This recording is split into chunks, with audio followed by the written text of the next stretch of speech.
나의 세속화 그리고 우리의 세속화, 교회 세속화라는 제목으로 하나님 말씀 나누도록 하겠습니다. 지금에 와서 회자되는 아주 유명한 통찰력이 하나 있습니다. 그게 바로 김구 선생의 나의 소원이라는 글인데 백범 일지 가운데 기록된 내용입니다. 우리 학교 다닐 때 이거 다 공부했고 저는 지금도 또렷하게 이 구절이 머릿속에 남아 있습니다. 그 내용을 보면 김구 선생이 하나님께서 너의 소원이 뭐냐 이렇게 묻는다면 자기는 이렇게 대답하겠다라는 내용입니다. 첫 번째, 내 소원은 독립입니다. 두 번째 소원도 독립입니다. 세 번째 소원도 독립입니다. 이렇게 대답한다는 것이고, 그리고 거기에 덧붙여지는 하나의 소원이 있는데 이것은 원문 그대로 여러분에게 읽어드리겠습니다. 이렇게 나옵니다. 내가 원하는 우리 민족의 사업은 결코 세계를 무력으로 정복하거나 경제력으로 지배하는 것이 아니다. 오직 사랑의 문화, 평화의 문화로 우리 스스로 잘 살고 인류 전체가 의좋게 즐겁게 살도록 하는 일을 하자는 것이다. 김구 선생의 소원이 경제력으로, 군사력으로 다른 나라를 압도하고 그리고 원탑이 되는 것을 원치 않는다. 우리나라는 거룩한 문화, 아름다운 문화를 만들어서 세계를 선도하는 국가가 되는 것이 미래 대한민국에 대한 나의 소원이다. 이렇게 천명을 하고 있습니다. 자, 여러분, 오늘 제가 어릴 때 공부할 때는 왜 하필 문화가 발전된 나라가 되기를 원하는가? 그때 이게 머릿속에 또렷이 남아 있거든요. 그런데 막상 21세기 한국의 이 위상, 지금 한국의 컬처 문화가 전 세계를 뒤덮고 우리의 식문화와 우리의 생활 방식들이 모든 곳에 퍼지는 모습들을 보면서 야, 이분이 정말 세계적인 미래적 안목을 갖고 있는 분이었다. 이구동성으로 저뿐만 아니라 수많은 분들이 김구 선생의 미래적 안목을 칭송을 하고 있습니다. 여러분, 문화가 그 나라의 이미지를 결정하게 됩니다. 여러분, 그렇죠. 문화가 좋아야 돼요. 문화가 나쁘거나 좋지 못하게 되면 그 나라의 이미지가 떨어지게 되는데 그 이미지가 좋아진 나라는 결국 수출로 이어집니다. 그 나라에서 무엇을 만들든지 어떤 것을 하든지 그것들을 공유하려고 하게 될 것이기 때문입니다. 그래서 이 수출로 이어지게 되고 수출이 이어지게 되면 당연히 나라가 경제가 굳건하게 되죠. 나라가 잘 살게 되고 그 다음에 우리가 살고 있는 모든 부분에 있어서 풍요로움을 가져다 주게 됩니다. 그러니까 이렇게 문화라는 것은 단순히 전파로 끝난 게 아니라 여러 가지 많은 시너지 효과를 우리에게 가져다 준다는 사실을 이번에 이 현상, 이 한국의 문화가 전 세계 퍼지는 현상을 통해서 우리 모두가 함께 느끼고 있는 부분입니다. 여러분, 성경에 레위기를 읽다 보면 하나님께서 하지 말라고 금하시는 내용들이 쭉 나옵니다. 그 금하시는 내용 가운데 여러분 앞에 이걸 읽어드리면 조금 민망하기도 하지만 여러분 한번 들어보시기 바랍니다. 무슨 내용이 나오는지. 레위기 18장 10절에 13절 너는 손녀나 외손녀의 하체를 범치 말라. 이는 너의 하체니라. 내 계모가 내 아비에게 낳은 딸은 내 누이니 너는 그 하체를 범치 말지니라. 너는 고모의 하체를 범치 말지니라. 그는 내 아비의 고륙지친이라. 너는 이모의 하체를 범치 말라. 그는 내 어미의 고륙지친이라. 자, 여러분, 고륙지친을 가까이 하지 말라. 이게 무슨 내용입니까? 근친상간에 대한 금기사항이에요. 근친상간, 그건 범죄다. 그것은 너희들이 볼 때 그게 가능할 것처럼 보이지만 내가 볼 때는 나는 그렇게 세우지도 않았고 엄청난 범죄에 해당이 되는 것이기 때문에 절대로 그런 것들을 따라가거나 해서는 안 된다. 이렇게 주님께서 금기사항으로 명시하고 계십니다. 자, 그러면 왜 하나님께서 이것들을 금하게 만들었냐?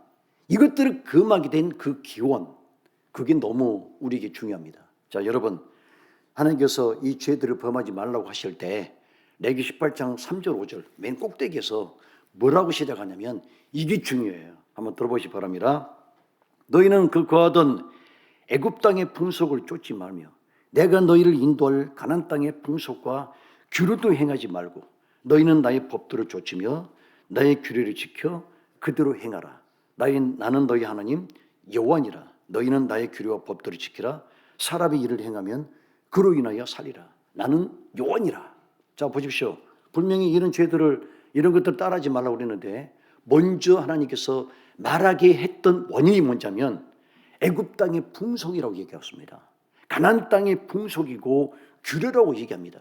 여러분, 풍속과 규례를 어느 날로 말로 바꾸면 뭐죠? 문화예요, 문화.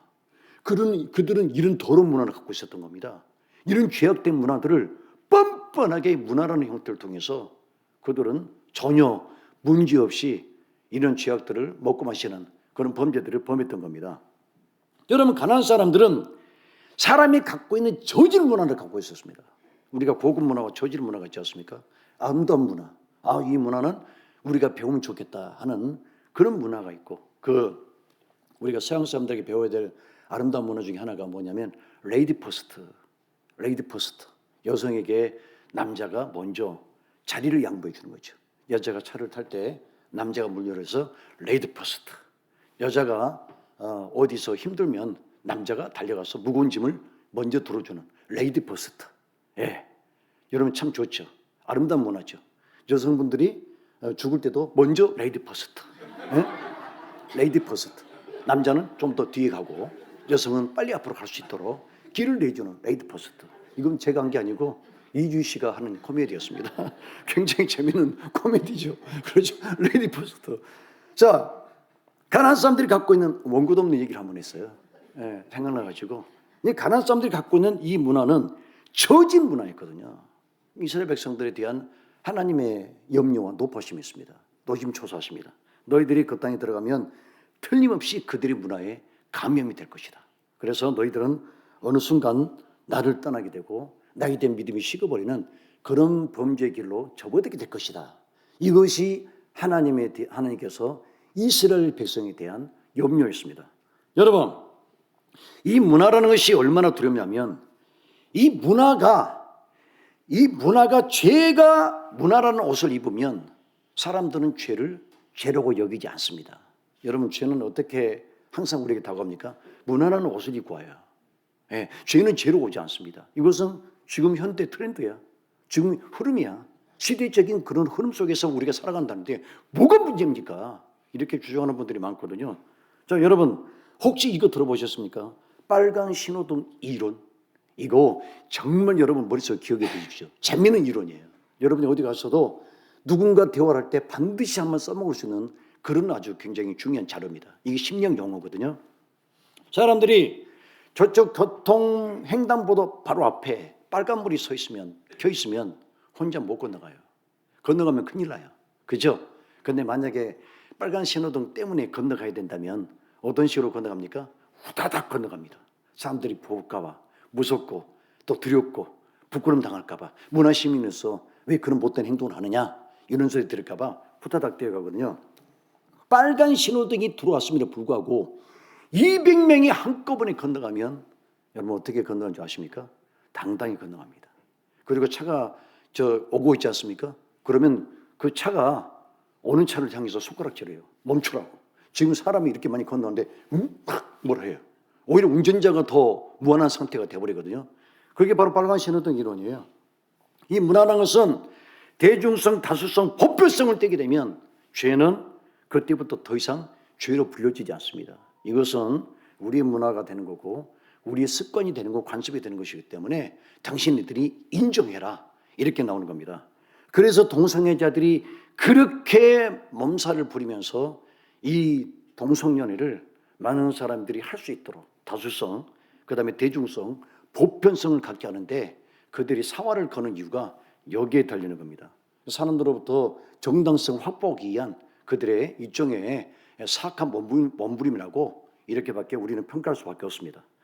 여러분, 예수 믿는 성도들이 이 땅에 살면서 진정 두려워야 되는 것은 뭐냐? 사단과 마귀가 아닙니다. 여러분, 사단과 마귀가 그렇게 멍청한 존재인 줄 아십니까? 우리보다 똑똑하고 영리한 존재이기 때문에 사단과 마귀는 직접 무슨 검은 형상을 띠고 나타나서 우리를 넘어뜨리는 존재가 아니에요. 사단과 마귀가 항상 앞세우는 게 뭐냐? 바로 문화라는 천병이에요. 그 문화라는 천병을 앞세워서 사람들이 부드럽게 수용하게 만들고 거기에 따라가게 만들고 그러다가 결국에는 지옥에 가는 하나님 천국에 들어가지 못하는 그 결말을 맞도록 하기 위해서 사단 마귀는 이 문화라는 천병을 앞세우게 됩니다. 성경의 창세기 12장에 보면 하나님께서 아브라함을 처음 만나십니다. 아브라함이 하나님을 만났습니다. 하나님께로부터 사명을 받았습니다. 그런데 하나님께서 아브라함에게 무슨 명령을 처음에 하셨나요? 창세기 12장 1절 이사를 하라고 합니다. 이사 12장 1절 여호와께서 아브라함이 이르시되 너는 너의 본토 친척 아비 집을 떠나 내가 내게 지시할 땅으로 가라. 먼저 이주의 명령을 내리셨습니다. 자, 여러분 아브라함은 어디서 살고 있었나요? 갈대아 우르에서 살고 있었습니다. 그러면 갈대아 우르는 어디의 곳입니까? 어느 곳입니까? 메소포타미아 문명. 우리가 4대 문명 메소포타미아, 이집트, 그 다음에 인더스 황하 문명 이 네 가지 문명을 얘기할 때 가장 먼저 발생한 문명이 메소포타미아 문명이에요. 거기에 수도가 바로 갈대아 우르입니다. 그런데 아브라함은 거기서 살고 있는 문명인이었어요. 그런 아브라함에게 거기서 터전을 잡고 살고 있는 아브라함에게 하나님께서 주신 첫 번째 명령이 뭐냐면 이사를 하라는 겁니다. 자, 그러면 왜 하나님은 잘 살고 있는 아브라함에게 그 땅에서 이사하라고 명령하셨을까요? 그것은 이 갈대아 우르의 문화가 이미 타락의 문화예요. 여러분 인도를 가보시고 인도의 문화가 있죠. 중국도 문화가 있죠. 일본도 문화가 있죠. 한국도 문화가 있어요. 여러분 전 세계 문화를 한번 그 밑에 저변을 쭉 한번 훑어보십시오. 그 문화가 어디서 나온지 아세요? 그 많은 문화들이 종교에서 나와요. 일본의 문화도 종교에서 나와요. 신사문화. 그죠? 여러분 인도에 있는 그 모든 문화도 어디서 나옵니까? 종교에서 나와요. 여러분 유럽의 모든 정신과 모든 시스템이 어디서 나왔습니까? 기독교 성경에서 나왔어요. 여러분 종교는 그만큼 막대한 영향력을 갖고 있습니다. 그런데 갈대아 우르는 어떤 문화를 갖고 있었습니까? 우상을 숭배하는 문화가 이미 저변화되어 있고 만연되어 있었기 때문에 그런 곳에서 아브라함이 믿음을 지키고 순전성을 가지면서 주님을 섬긴다는 것은 불가능한 일입니다. 그래서 하나님께서 너는 내가 지시하는 그 땅, 나중에는 가나안 땅이 됐지만 그 땅으로 이주할 것을 하나님께서는 명령하신 것입니다. 자, 그래서 이것은 뭐냐? 타락한 문화에서 깨끗한 곳으로 그리고 성결된 믿음을 유지할 수 있는 그런 광야라는 곳으로 이동하라는 하나님의 뜻이 여기에 담겨져 있었던 것입니다. 자, 오늘 우리가 야고보서를 읽었습니다. 2절밖에 읽지 않았죠. 자, 사도 야고보가 우리에게 무엇을 요구합니까? 경건성을 요구해요. 하나님 믿는 사람들은 경건해야 된다. 이 경건이라는 단어를 라틴어로 보면은 여러분들이 언젠가 한번 들었을 만한 영어입니다. 피에스타라고 합니다. 피에스타. 이거 영어 제목으로도 나왔거든요. 우리 알구나. 젊은 사람 알 거예요. 피에스타. 저도 이렇게 딱 들으면서 우리 라틴어로 쓰는 경건이라는 용어인데 저 영어로 쓰는구나. 금방 그걸 알았습니다. 여러분 이 영어가 이 가톨릭에서는 많이 쓰는 용어인데 종교적으로 해석하면 이런 뜻이 들었습니다. 하나님 앞에서 정숙하고 성결된 믿음을 생활하는 것. 그게 바로 경건이다라고 합니다. 야고보는 우리에게 어떻게 해야 경건한 생활을 할 수 있는지 그 지침서를 정확하게 우리에게 명시하고 있습니다. 첫 번째, 자 26절 한번 읽어보도록 하겠습니다. 어떻게 우리가 경건해야 되는지 26절 시작. 누구든지 스스로 경건하다 생각하며 자기 혀를 재갈 물리지 아니하고 자기 마음을 속이면 이 사람의 경건은 헛것이라. 아멘. 자, 첫 번째 경건의 여러분 단계가 뭐라고요? 우리의 입술을 함부로 놀리지 않고 절제하고 상갈 절제하는 이런 모습이 있어야 그 사람의 경건은 출발이 되는 거고 절대 결실을 맺게 되는데 기도를 열심히 하고 예배를 열심히 드리면서도 함부로 입을 놀리고 그 입을 통해서 수많은 말들을 뱉어낼 때 그 사람의 경건은 무거품이 된다. 이렇게 말합니다. 여러분 우리가 말을 할 때 우리는 이 혀로 짓는 죄의 범주를 굉장히 협소하게 봅니다. 어떻게 보냐면 상대방에게 내가 말을 했는데 상대방에게 모욕을 느꼈거나 상대방이 굉장히 기분 나쁘거나 아니면 상대방에게 욕설을 했을 때만 우리는 혀로 범죄했다라고 봅니다. 성경은 그렇게 안 봐요. 성경은 그렇게 보지 않아요. 성경은 어떻게 보냐면 상대방이 듣지 않더라도 내가 개인적인 공간에서 혼자서 악한 말을 하거나 저주스러운 말을 했을 때, 그리고 그 사람은 누군가를 험담하고 비판했을 때 거기까지 죄의 범죄에 들어가요. 자, 마태복음 12장 36절에 보면 예수님께서 이렇게 말씀하십니다. 내가 너에게 이르노니 사람이 무슨 무익한 말을 하든지 심판날에 이에 대하여 신문을 받으리라. 무슨 무익한 말을 했든지, 내가 의식을 하든 의식을 하지 않았든 뱉어냈던 나쁜 말들에 대해서까지 성경에서는 심판을 받는다라고 그 심판의 목록에 정확하게 명시하고 있습니다. 그러니까 예수 믿기가 참으로 어려워요. 예수 믿기가 참으로 어려워요. 성경은 높은 도덕성을 요구하고 있고 아주 날카로운 것까지 우리에게 지적을 합니다. 예수님을 믿는다는 것은 너무 어렵습니다. 그래서 우리 그런 말 하지 않습니까? 듣지 않는 데서는 임금욕도 한다. 그것은 성경이 통하지 않아요. 듣지 않는 데서 말하는 것까지 우리 하나님께서 보고 판단하시기 때문에 예수 믿는 사람은 절대적 경건의 첫 출발이 뭐냐? 혀입니다. 혀. 이 혀를 거룩하게 성결하게 쓰는 것, 이것부터 경건의 출발이다라는 것을 잊지 않아야 되겠습니다. 두 번째, 사회적 약자를 돌보라는 겁니다. 여러분, 그 당시에 사회적 약자는 고아, 과부, 지금은 고아원 있고 보육원 있고 그 다음에 또 복지시설이 뛰어나서 어렵고 힘든 사람들을 도와주는 그런 시스템들이 구조적으로 만들어져 있지만, 옛날에는 고아라든가 과부라든가 장애인이라든가 이런 사람을 돌볼 만한 시스템이 전혀 있지 않았습니다. 그런데 하나님께서 하는 얘기가, 너희들이 그런 사람을 보고도 지나치게 되면, 너희들이 그런 사람 보고도 연민의 정을 느끼지 못하고 베풀지 않는다면 하나님은 문제를 삼겠다는 거예요. 이게 정말 무서운 얘기죠. 그러니까 내가 하고 안 하고가 아니에요. 그 사람을 보았으면 반드시 도와줘야 되고 그 사람을 봤으면 반드시 일으켜줘야 되는 게 우리의 사명이라는 겁니다. 여러분, 제가 이거 진짜 미국의 방송에만 나왔던 건데 아주 오래전 방송에 나왔던 거거든요. 제가 지금까지 이걸 잊지 못해요. 너무 어렸을 때 감동을 받아가지고 몸에 전율이 왔던 사건이에요. 제가 설교 때 몇 번 이용했던 건데 실화입니다. 미국에서 제2차 세계대전 끝나고 나서 참전 군인이 미국으로 돌아왔습니다. 지금 미국은 전쟁에 참전한 군인들에 대해서 극진한 대우를 하고 있죠. 그 당시에는 그런 시스템이 구축되지 않아서 참전했던 군인에게 미국 국가 정부가 뭘 해주는 게 없었어요. 그런데 그 군인이 돌아오는데 돈이 없어요. 자기 주머니에 딱 빵 하나 먹을 수 있을 만큼, 요즘 돈으로 하면 한 1,000원 정도 빵 한 조각 먹을 수 있는 그 돈이 남아 있습니다. 이분이 빵을 하나 사 먹으려고 길거리를 걸어가는데 어떤 거지 아이가 깡통을 들고 이 군인에게 손을 내밀었습니다. 아저씨, 저 며칠 동안 밥을 못 먹었습니다. 아저씨, 저 좀 도와주세요. 기분이 있겠죠. 이 군인 아저씨가 그 아이를 보고, 그래, 내가 굶는 것보다는 차라리 내가 굶고 저 아이가 밥을 먹는 게 낫겠지라고 생각해서 자기 호주머니에 있었던 그 작은 돈을 흔쾌히 꺼내서 그 아이에게 빵을 사 먹으라고 줬어요. 그리고 나서 그날 무슨 일이 있었냐면 놀라운 일이 벌어집니다. 그분 꿈에 천사가 나타났어요.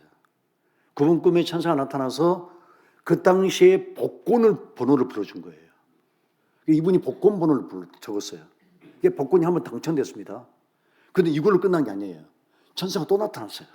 2번 복권을 불렀어요. 그래가지고 2번이나 복권 당첨이 됐다는 유명한 진짜 있었던 이야기입니다. 믿어요, 안 믿어요? 믿음이 없어가지고 잘 안 믿고, 도대체 그래가지고 어떻게 천국에 갈런지 걱정이 됩니다. 여러분, 이런 일들이 어마어마하게 많아요. 하나님의 세계에서는. 제가 볼 때는 하나님이 위에서 굉장히 감동하셨던 것 같아요. 야, 사람 중에 저런 사람도 있구나. 자기도 비어가는 호주머니가 그걸 개의치 않고 어린아이에 대해서 먹을 것을 양도한다는 것은, 이것은 내가 저 사람을 축복하지 않고서는 지나칠 수 없는 문제구나. 그래서 하나님이 굉장한 축복을 해주셨던 것 같아요. 그래서 미국에서 실제 있었던 얘기인데, 여러분 그렇습니다. 오늘 야고보서 하는 얘기가 경건이 뭐냐? 예배 드림으로 끝나지 않는다는 거죠. 하나님께 찬송하고 눈물 흘리고 그걸로 끝나지 않는다는 거죠. 우리가 사회적 약자를 도울 때, 궁핍한 자에게 손을 내밀 때, 그게 바로 경건의 모습이다. 이렇게 성경은 강조를 하고 있습니다. 두 번째, 세 번째, 경건의 요소가 뭐냐? 자, 오늘 제가 설교하고 싶은 것은 이 세 번째 포인트입니다. 이 세 번째 포인트를 잘 기억할 수 있기를 바랍니다. 자, 세 번째 포인트를 위해서 27절을 한번 읽어보도록 하겠습니다. 시작. 하나님 아버지 앞에서 정결하고 더러움이 없는 경건은 곧 고아와 과부를 그 환난 중에 돌보고 또 자기를 지켜 새 속에 물들지 아니하는 그것이니라. 아멘. 마지막 하반절, 자기를 지켜 새 속에 물들지 아니하는 것이다 라고 이 경건의 요소를 말하고 있습니다. 제가 이 새 속이라는 단어가 여러분 흔하게 쓰이는 단어입니까? 흔하게 쓰이지 않는 단어입니까? 흔하게 쓰이지 않는 단어이죠. 쓰이기도 하지만 잘 안 쓰는 단어고, 그리고 성경에 제가 한번 컴퓨터로 조회해 봤더니 세속이라는 단어가 야고보서 딱 한 군데 쓰여 있더라고요. 그래서 이 세속이라는 용어가 도대체 헬라 원어에서는 어떻게 다른 용어를 사용했는지, 어떤 언어를 사용했는지 한번 제가 직접 찾아봤습니다. 찾아보니까 제가 알고 있는 그런 단어였어요. 코스모스라는 단어입니다. 여러분, 세상이라는 단어가 코스모스고, 그 다음에 이 코스모스가 세상이라는 뜻도 있고 세계라는 뜻도 있고 질서라는 뜻도 있어요. 세계는 질서가 있지 않습니까? 세상은 바로 그런 뜻이 들어있거든요. 성경 공부할 때 많이 가르쳤던 용어인데, 제가 보니까 세속이라는 용어가 돌출될 만한 그런 용어는 아니었던 거예요. 그런데 우리가 번역할 때는 세상으로 번역하지 않고 세속이라고 번역을 했습니다. 그 이유가 뭘까요? 이건 조금 우리가 심도 있게 생각해 봐야 됩니다. 여러분, 세상을 가리키는 용어가 두 가지가 있습니다. 세상이 있고 세속이 있습니다. 자, 여러분, 세상과 세속은 어떻게 달라요? 같은 말입니까? 다른 말입니까? 우리는 완전히 다른 말이거든요. 그렇죠? 그런데 왜 헬라 원어는 코스모스 세상이라 했는데 이걸 세속이라는 말로 번역을 했을까요? 굉장히 번역을 잘한 거예요. 왜냐하면 그 뒤에 세상이 세속에 물들지 아니한다라는 자동사가 나오죠. 이 자동사 때문에 세상을 세속이란 말로 우리 지금 한국적 정서로 번역을 해놓은 겁니다. 여러분, 세속이란 말은 무슨 뜻이냐면 세상이 저질 문화에 붙들려 있는, 그리고 세상의 나쁜 것들에 어떤 주도되어 있는 그런 모습들을 말할 때, 조금 속된 말로 표현할 때 우리는 세상을 세속이라고 표현합니다. 특히 불가에서 이렇게 많이 표현하죠. 세상을 뭐라고 얘기합니까? 속세. 나는 속세를 떠난다. 그래서 이제 사찰에 들어가서 이렇게 또 목탁을 때리면서 속세를 떠난다죠. 왜 그래요? 세상을 부정적으로 보는 거죠. 세상은 우리가 살아가는 삶의 터전이거든요. 우리가 먹고 사는, 우리가 가정을 유지하면서 우리가 나름대로 직업에 대한 자신의 비전을 꿈꾸는 것이 세상인데, 이 세상을 나쁜 시각을 가지고 저주스러운 시각으로 바라볼 때 세상으로 말하지 않고 세속이라고 말합니다.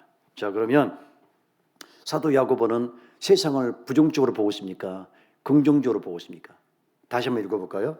자, 이 본문을 잘 봐야 됩니다. 27절, 하나님 아버지 앞에서 정결하고 더러움이 없는 경건은 곧 과와 과부를 그 환난 중에 돌보고 또 자기를 지켜 세속에 물들지 아니하는 그것이니라. 자, 여러분, 물들지 아니한다는 이 단어가 무엇을 말합니까? 좋은 의미가 아니라는 거죠. 그러니까 사도 야고보는 세상을 나쁘게 보고 있다는 거예요. 세상이 좋은 게 아니라는 거죠. 그래서 한국적 정서에서는 세속이라는 단어를 쓰는 게 정확한 번역이에요. 이렇게 번역을 해야 돼요. 세속에 물들지 않는 것이라.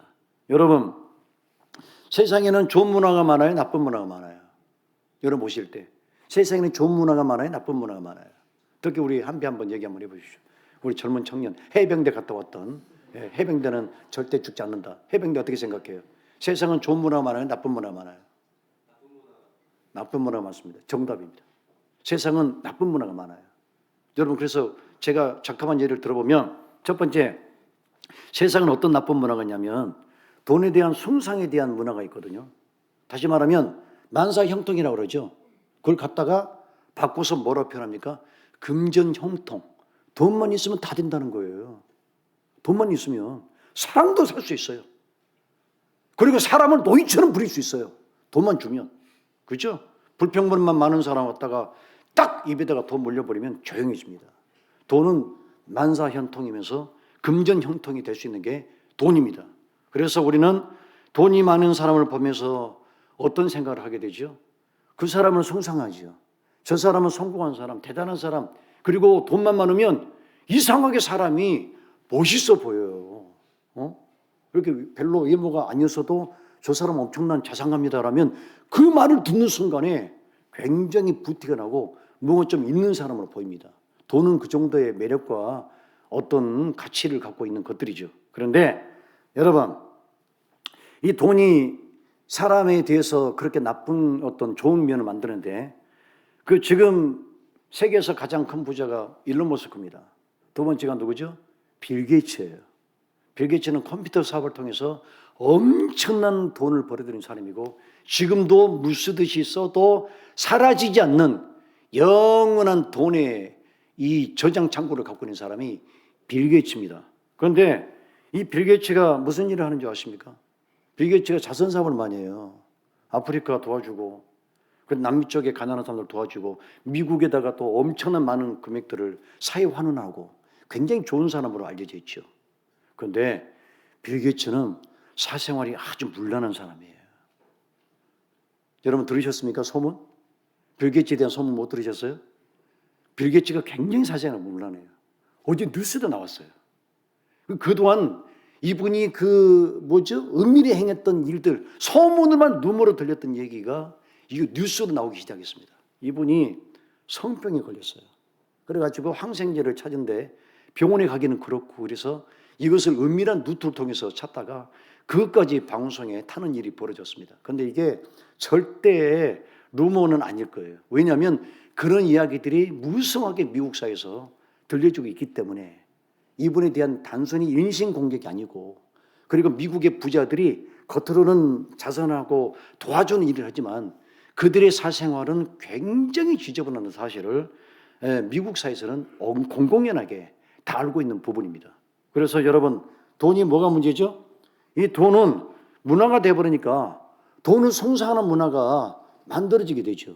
그리고 사람은 그로 인해서 타락하게 되고 그래서 성경은 이 돈의 문화가 있다고 얘기합니다. 그 다음에 또 한 가지 여러분 이 죄악된 문화는 전염성이 굉장히 강하다는 거예요. 전염성이 강해요.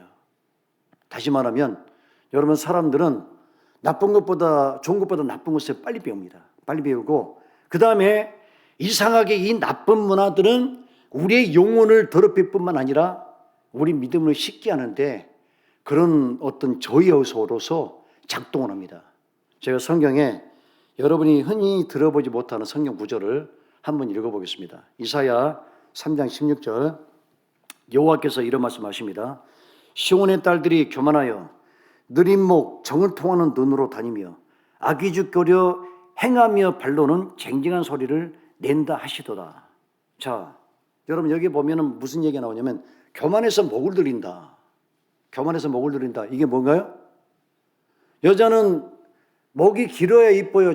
짧아야 이뻐요? 목이 이렇게 들어가서 있는 여자가 이뻐요? 긴 여자가 이뻐요? 긴 여자가 이쁘죠. 여성들은 그걸 알아요. 그래서 목을 길게 하기 위해서 치장을 하는 겁니다. 또 한 가지, 두 번째, 정을 통하는 눈으로 다니면서 정을 통하는 눈으로 다닌다.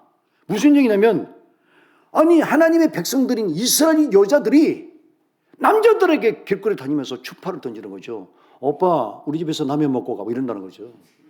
이런 일들이 있다는 거죠. 그 다음에 세 번째가 뭐냐, 발로는 쟁쟁한 소리를 낸다.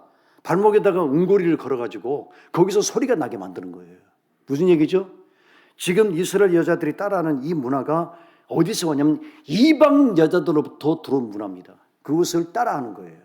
그래서 여러분 그렇죠. 많은 분들이 목사님 요즘 트렌드의 문화예요. 그래서 많은 분들이 무차별적으로 예수 믿는 성도들이 따라합니다. 문제는 그 따라하는 그 문화들이 우리를 어떻게 만든다는 겁니까? 우리의 영을 가리고 우리의 심령들에 하나님께 향하지 못하도록 우리를 누르는 역할들을 하게 된다는 얘기입니다. 어떤 가족이 오래간만에 회의를 열었습니다. 야, 우리 오래간만에 비싼 레스토랑이 우리 집 앞에 있는데 우리 한번 식사로 갈까? 그랬더니 아들도 아내도 너무 좋아해요. 그래서 아버지가 그래, 우리 식구들 다 같이 한번 식사로 가자. 굉장히 비싼 집으로 갔습니다. 먹다 보니까 음식이 꽤 많이 남았습니다. 이것을 갖다가 싸가자니 없는 티가 나고, 안 싸가자니 아깝고, 그래서 아버지가 이걸 어떻게 하면 좋겠나? 이걸 가져가야 되겠는데, 그런데 아버지가 기지를 발휘해서 웨이터를 불렀습니다. 웨이터, 남은 음식 싸주세요. 그러면서 하는 얘기가 우리 집에 강아지가 있는데 그 강아지에게 주려고 한다고 이렇게 얘기를 했거든요. 옆에 있던 아들이 일어나더니 아빠 오늘 가는 길에 개 사가는 거야? 이렇게 얘기했다는 거죠. 아빠는 얼굴이 시커매지고 완전히 개망신을 당하는 그런 일이 벌어졌습니다. 여러분, 애들은 참 순수하죠. 애들은 어른의 스승이에요. 여러분, 없으면 없는 대로 살면 되잖아요. 없는데 있는 척 하면서 남 하는 거 따라가려고 하고, 그게 바로 세속화예요. 그게 괜히 어려운 원룸에 살면서 차는 비싼 거 타면서 카푸어라고 그러지 않습니까? 왜 그런 걸 따라합니까? 그걸 좋아합니까? 아이고, 나도 비싼 차 사야 되겠네. 그런 것에 마음이 빼앗기고, 또 어떤 분들은 또 명품을 우리에게서도 사 나르고 거기에 청렴하고, 왜 다른 사람은 명품을 사는데 나는 사지 못하지? 자괴감에 빠지고. 이게 바로 세속화예요. 이게 바로 세속화. 다른 거 아니에요. 우리는 세속화 개념을 굉장히 어렵게 생각하는데, 내가 세상의 물질에 대해서 청렴하고 산다는 것, 거기에 완전히 붙들려 산다는 것, 그 생각이 내 머릿속에 떠나지 않는다면 그 사람은 세속화된 사람입니다. 그런데 나는 그런 것에 대해서 무기를 두지 않는다. 나는 주님에 대해서, 그 하나님의 나라에 대해서 무기를 두고 살고 있다. 그러면 그 사람은 경건한 사람이고, 그 사람은 거룩성을 유지하는 믿음의 사람이 됩니다. 여러분, 왜 우리가 세속화 되지 말아야 되겠습니까? 왜 우리가 세속화 되지 말아야 되겠습니까? 그 이유를 요한일서 2장 15절 16절에서 이렇게 밝히고 있습니다. 한번 들어보십시오. 이 세상에 있는 것들을 사랑하지 말라. 누구든지 세상을 사랑하면 아버지의 사랑이 구석에 있지 아니하니, 이는 세상에 있는 모든 것이 육신의 정욕과 안목의 정욕과 이생의 자랑이니 다 아버지께로 쫓아온 것이 아니요 세상으로 쫓아온 것이라. 우리가 세속화 되면 무슨 일이 벌어진다고요? 하나님의 사랑이 떠난다는 거죠. 하나님의 사랑이 떠난다는 것은 내가 구원을 받지 못한다는 우회적인 표현입니다. 굉장히 심각한 문제죠. 여러분, 세속화된 사람이, 세상에 빠져있는 사람이 성욕 충만한 사람 보셨습니까? 불 붙는 사람 보셨어요? 하나님을 향해서 헌신하겠다고 맹세하는 사람 보셨습니까? 없어요. 절대 없어요. 여러분, 교회들도 보십시오. 교회가 뭐가 세속하냐? 한국교회에 무슨 일이 벌어지고 있습니까? 교회 크기 짓기 운동이 벌어졌어요. 교인들은 얼마 되졌는데 교회를 어마어마하게 크게 져서 그 빚을 감당하기 위해서 성도들에게 헌금을 강요하고, 그러다 보니까 성도들이 고통스러워하고 교회에서 분란이 일어나고 깨지고, 그게 교회 세속화예요. 저기 나보다 못한 교회인데 거기는 교회를 더 크게 지었더라. 그럼 내가 더 크게 지어서 좀 따라가야 되지 않겠나? 이런 생각을 갖고 있지 않습니까? 이게 교회 세속화예요. 이게 교회 세속화. 여러분, 성경에 삼손이 죽음을 맞이하지 않았습니까? 괴력의 사나이 삼손이 누구를 쫓아다녔습니까? 블리슨 여자를 쫓아다녔습니다. 아버지 어머니는 이스라엘 여자하고 결혼하라 했습니다. 그런데 삼손은 이스라엘 여자를 싫어했어요. 이거 뭘까요? 여러분, 블리슨 여자는 치장을 했기 때문입니다. 블리슨 여자는 분리가 났어요. 이스라엘 사람들은 하나님께서 치장을 못하게 만들었어요. 화장 같은 거, 그런 거 하지 못하도록 했다고요. 삼손은 그 아름다운 블레셋 여자를 쫓아다니다가 결국에는 죽음의 길로 갔죠. 지금 우리 한국교회가, 그리고 나와 여러분이 세속화가 된다면 삼손이 갖고 있던 그 결말과 별반 다르지 않는 그 길을 걸어갈 수 있습니다. 여러분, 세속은 세속으로 끝나지 않아요. 반드시 우리 영혼을 갉아먹고 우리 가정을 부서뜨리고, 그리고 우리의 믿음을 망가뜨리는 그런 작용들을 하게 될 것입니다. 우리 믿음의 종들은 세속에 빠지지 않고 성령 충만으로 주님을 바라보는 거룩한 주의 백성 되시기를 주님의 이름으로 축원합니다. 기도하겠습니다. 자비하신 아버지 감사합니다. 오늘날 세소가 되어가는 나우 우리들 그리고 한국 교회 모습 모두가 자신이 세소가 되었는지는 모릅니다. 자기는 정상인 줄 압니다. 제대로 믿고 있는 줄 압니다. 주님 세소가 된 믿음은 쭉 정리가 되고 가라지가 되고 결국에는 성령이 떠나는 일들이 벌어지게 됩니다. 하나님의 사랑이 떠나는 일들이 벌어지게 됩니다. 자비하신 아버지, 우리에게 세상을 닮지 않도록 도와주시옵소서.